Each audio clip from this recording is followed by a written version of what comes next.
Focuses on the other upstate family, the Merlettis, Carla Merletti, the mother, and her 2 adult children, Tess and Rudy. And a couple years ago, I read the beginning of this novel, the opening section, which was Carla, the mother, was going to the jail to decide whether she was going to post bail for Rudy. And then what I'm going to read today is Rudy is now out of jail, and he's on bail. She did post bail, and he's awaiting his hearing. And this novel's told in 4 different voices, or 4 points of view, and so this will be Rudy's voice that you're going to hear. And the whole thing is this whole family dynamic is complicated by the fact that Carla's mother has just come to visit. And Carla has not seen this mother for many years. And she's come to visit because she's just had cancer surgery and gone through chemo, and she's come to sort of, recover here. And as the daughter says, she's coming to our house to recover. So that's kind of what's going on. And I want to open up by reading the epigraph that's at the very beginning of the novel, because it really gives you, I think, sort of the central excuse me, gives you kind of the central core of the book. The title of the book is Doing Time Outside. Family Guide. If you are a family member or friend of a person incarcerated in a correctional facility, your life has changed in many ways. Some call this doing time outside. Whatever you may call it, this time can be painful and difficult for you. Changes have to be made in order to maintain the relationship with your loved one. This handbook was designed to help you better understand the correctional system. We hope it will guide you as you cope with these changes in your life. Onango County Corrections, 2003, State of New York. People like him.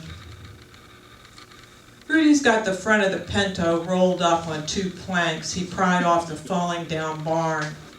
He's got the planks resting on 2 piers of cinder blocks he borrowed from a man down the road, some city guy who, when he knocks, only opens his door part way. Rudy not looking like a Jehovah's Witness. The only other strangers who pop up unexpected, being as how this neighbor is definitely not someone social services is investigating. Or maybe the man's suspicious because he's heard talk at the P.O.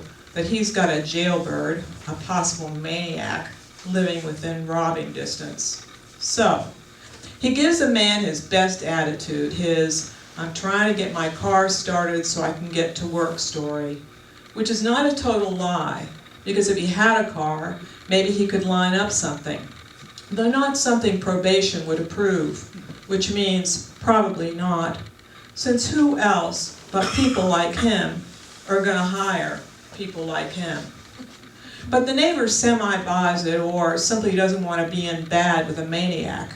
So next he trundled the blocks, in Papo's wobbly wheelbarrow, half a mile back up the road through the muck and wind.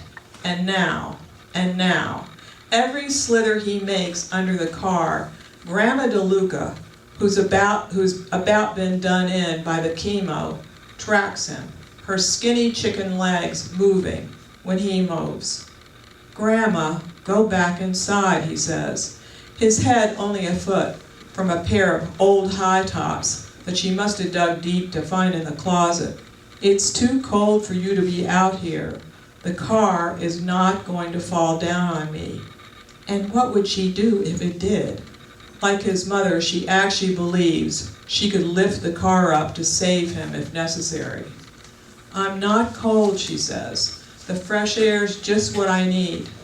Tell me what sort of tool you want from this box, and I'll give it to you. Keep you from having to crawl out. You know, you say scalpel, and I'll slap it in your hand." Scalpel? What the Pinto probably needs is a new transmission, plus 50 other things.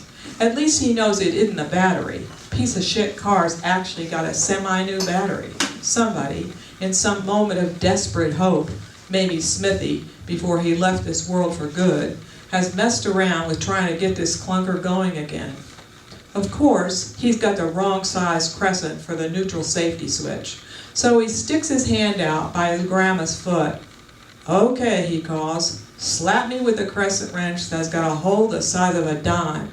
And within half a minute, she places that instrument solidly in his palm. "That'll do it," he tells her. "Now really, you can go back in the kitchen. If I can get this bugger off, then I'm done for now until I get a part." Her feet stay fixed. Best thing you can do is throw a log in the stove and start up some high-test coffee. A moment of hesitation, but finally, her bony, blue-veined calves disappear, and he hears the kitchen door slam, the only way they can get it to close.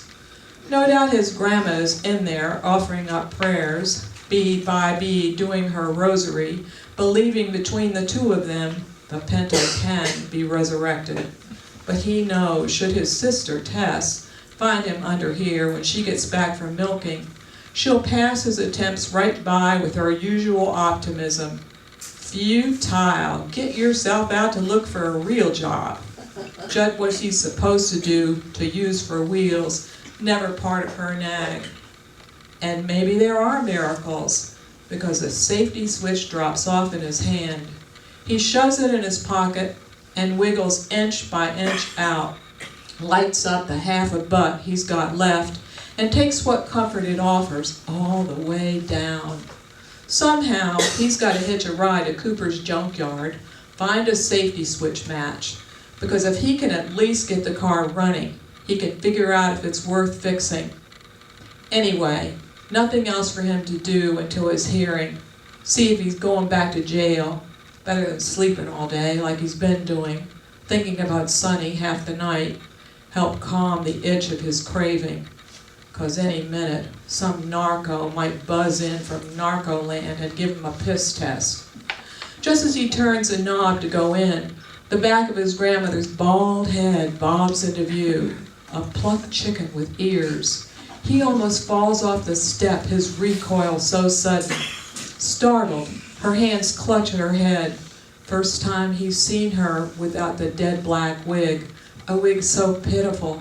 He veers off when he meets her face to face. Poor Grandma DeLuca. But her baldness is even more terrible. He hesitates, gives her time to pull the witchy wad back on. Instead, she turns to face him through the glass, her fingers flared over her skull, her cornered rabbit eyes. No way to turn away now. He opens the door, the stink of burned hair, smoke. In the sink, a wet blob of black. "Oh," she says, "oh." Her hands still cover as much as they can. I bent over to light the gas. The flames exploded, set me on fire. My wig, set my wig on fire. With that, she sits down, silent crying, the worst kind of crying. "Aw, Grandma, aw," he says. He pulls his bandana, his best red bandana from his pocket, stowed away from the grease under the Pinto. He lifts her hands and looks her over good. Then he sets the bandana on her baby bald head, pulls it down over her ears, tucks in the point of the triangle, and ties a neat knot at the nape of her neck. He lifts the little mirror above the sink and holds it before her like the hairdressers do. "There," he says, "there, red, red, much better than that black thing. Red, just right for an Italian lady like you."